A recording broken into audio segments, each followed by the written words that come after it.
I looked into Garuda Linux and Linux Mint, and honestly, these two distros serve completely different types of users, even though both are popular. Garuda Linux is built for performance and aesthetics. It comes with a flashy interface, gaming-focused optimizations, BTRF snapshots, and tons of pre-installed tools. It's great if you want a fast, modern-looking system that's ready for gaming or heavy daily use right out of the box. Linux Mint, on the other hand, is all about stability and simplicity. It's lightweight, familiar, and extremely beginner-friendly. The Cinnamon desktop feels clean and traditional, and Mint rarely breaks because it's based on Ubuntu's long-term support releases.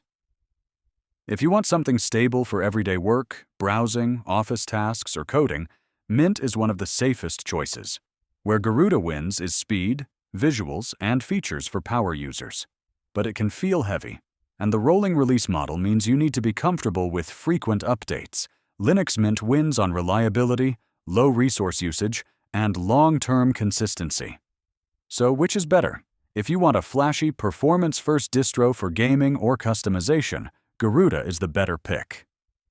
But if you value stability, simplicity, and a smooth experience with zero hassle, Linux Mint is the clear winner.